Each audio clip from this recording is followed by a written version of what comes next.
جب رسول اللہ صلی اللہ علیہ وسلم نے رسالت کی تبلیغ اور امت کی خیر خواہی کا کام مکمل کر لیا تو آپ کے اقوال و افعال میں دنیا سے رحلت کے آثار نمایاں ہونا شروع ہو گئے۔ آپ نے 10ویں سال رمضان میں 20 دن کا اعتکاف فرمایا اور سیدنا جبریل علیہ السلام نے آپ کو 2 مرتبہ قرآن کا دور کرایا۔ آپ نے اپنی صاحبزادی فاطمہ رضی اللہ عنہا سے فرمایا، میں سمجھتا ہوں میرا آخری وقت آ چکا ہے۔ سیدنا معاذ بن جبل رضی اللہ عنہ کو یمن کی طرف روانہ فرمایا تو انہیں وصیت فرمائی، اے معاذ، غالباً اس سال کے بعد تم مجھ سے ملاقات نہ کر سکو گے اور میری اس مسجد اور میری قبر کے پاس سے گزرو گے۔ یہ سن کر سیدنا معاذ بن جبل رضی اللہ عنہ رونے لگے۔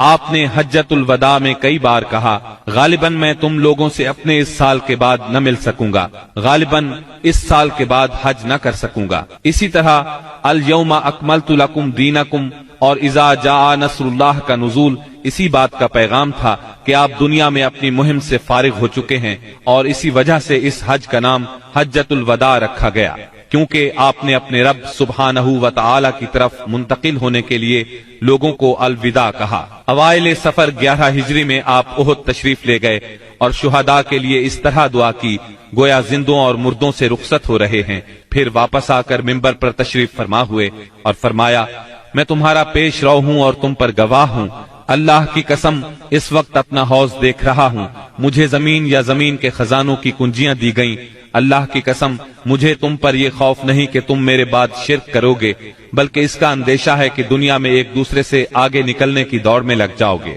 ماہ سفر کے آخر میں آپ رات کے وقت بقیع غرقد تشریف لے گئے، اہل بقیع کے لیے دعائے مغفرت کی اور فرمایا، ہم بھی تم سے آن ملنے والے ہیں۔ ماہ سفر کے آخری پیر کو رسول اللہ صلی اللہ علیہ وسلم ایک جنازے میں بقیع تشریف لے گئے۔ سیدہ عائشہ صدیقہ رضی اللہ عنہا فرماتی ہیں، آپ بقیع سے واپس تشریف لائے تو میں اپنے سر میں درد محسوس کر رہی تھی اور یہ کہہ رہی تھی کہ ہائے میرا سر۔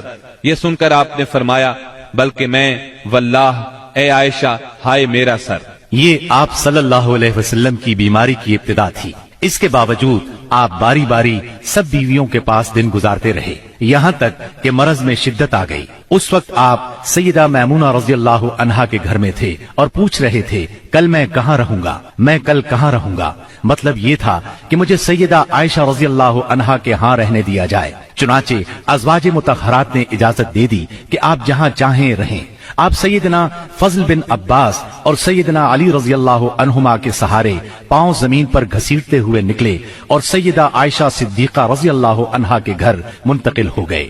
سیدہ عائشہ صدیقہ رضی اللہ عنہا فرماتی ہیں، جب آپ میرے گھر تشریف لائے اور بیماری نے زور پکڑا تو آپ نے فرمایا، مجھ پر 7 مشکیزیں پانی ڈالو جن کا بندھن نہ کھولا گیا ہو تاکہ میں لوگوں کو وصیت کر سکوں۔ چنانچہ ہم نے آپ کو سیدہ حفصہ رضی اللہ عنہا کے ایک لگن میں بٹھا کر مشکیزوں سے پانی ڈالا، یہاں تک کہ آپ نے ارشاد فرمایا، بس بس لوگوں تم نے کام پورا کر دیا۔ اس وقت آپ نے کچھ تخفیف محسوس کی اور مسجد میں تشریف لے گئے، سر پر پٹی بندھی ہوئی تھی، ممبر پر فروکش ہوئے اور بیٹھ کر خطبہ دیا اور لوگوں کو وصیت فرمائی، تم سے پہلے جو لوگ تھے وہ اپنے انبیاء اور بزرگوں کی قبروں کو سجدہ بنا لیتے تھے، تم لوگ قبروں کو سجدہ نہ بنانا، میں تمہیں اس سے منع کرتا ہوں۔ اور فرمایا، یہود و نصارہ پر اللہ کی لعنت، انہوں نے اپنے انبیاء کی قبروں کو سجدہ گاہ بنایا۔ مزید فرمایا، تم لوگ میری قبر کو بت نہ بنانا کہ اس کی پوجا کی جائے۔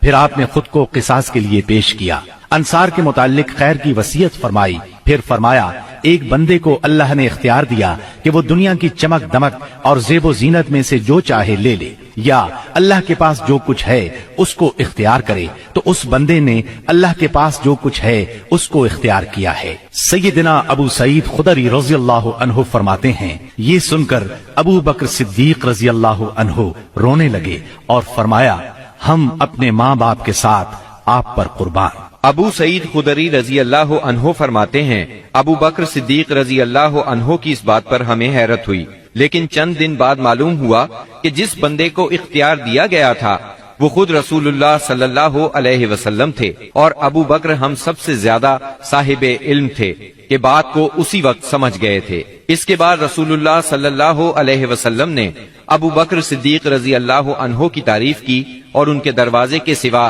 مسجد میں کھلنے والے تمام دروازے بند کرنے کا حکم فرمایا۔ اسی دن آپ نے وصیت کی کہ یہود و نصارہ اور مشرکین کو جزیرۃ العرب سے نکال دیا جائے اور وفد کو اسی طرح نوازا جائے جس طرح آپ نوازا کرتے ہیں۔ آپ نے نماز، غلاموں اور لونڈیوں کے بارے میں بھی وصیت فرمائی اور فرمایا، میں تم میں دو چیزیں چھوڑ رہا ہوں، جب تک ان دونوں کو مضبوطی سے تھامے رہو گے ہرگز گمراہ نہیں ہوگے، کتاب اللہ اور میری سنت۔ مرض کی شدت کے باوجود آپ نمازیں خود پڑھاتے رہے، لیکن اس دن یعنی جمعرات کو جب عشاء کا وقت ہوا تو آپ نے لگن میں غسل فرمایا تاکہ مرض میں کمی ہو جائے۔ اٹھنے لگے تو غشی طاری ہو گئی، پھر افاقہ ہوا تو دوبارہ غسل فرمایا، پھر اٹھنے لگے تو اس بار بھی غشی ہو گئی، تیسری بار غسل فرمایا، اٹھنے لگے تو پھر غشی طاری ہو گئی۔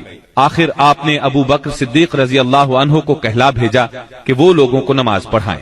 چنانچہ اس وقت سے بقیہ ایام میں ابو بکر صدیق رضی اللہ عنہ نے نماز پڑھائی۔ آپ کی حیات مبارکہ میں ابو بکر صدیق رضی اللہ عنہ نے 17 نمازیں پڑھائیں۔ ہفتہ یا اتوار کو رسول اللہ صلی اللہ علیہ وسلم نے کچھ افاقہ محسوس فرمایا، چنانچہ 2 آدمیوں کے سہارے سے ظہر کی نماز کے لیے تشریف لے آئے۔ اس وقت سیدنا ابو بکر صدیق نماز پڑھا رہے تھے۔ آپ کی آمد کو محسوس کرتے ہی ابو بکر صدیق پیچھے ہٹے، لیکن آپ نے اشارے سے روک دیا اور پھر ابو بکر صدیق رضی اللہ عنہ کے پہلو میں بیٹھ کر نماز پڑھائی۔ اس نماز کی صورت یہ تھی کہ آپ کو دیکھ کر ابو بکر صدیق اور ابو بکر صدیق کو دیکھ کر دوسرے لوگ نماز کے ارکان ادا کرتے جاتے تھے۔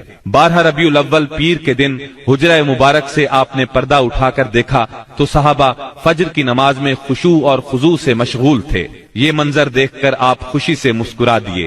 مسلسل علالت کے باعث کمزوری بہت ہو گئی تھی۔ سیدہ عائشہ صدیقہ رضی اللہ عنہا کا سہارا لے کر لیٹ گئے۔ اسی روز یا اسی ہفتے میں کسی روز آپ نے سیدہ فاطمہ رضی اللہ عنہا کو بلایا اور کچھ سرگوشی کی، وہ سن کر رونے لگی، پھر کچھ سرگوشی کی تو وہ ہنسنے لگی۔ سیدہ عائشہ نے پوچھا تو چھپا گئیں، لیکن نبی صلی اللہ علیہ وسلم کی وفات کے بعد انہوں نے بتایا کہ پہلی مرتبہ آپ صلی اللہ علیہ وسلم نے فرمایا تھا کہ آپ اپنے اسی مرض سے وفات پا جائیں گے۔ یہ سن کر میں روئی۔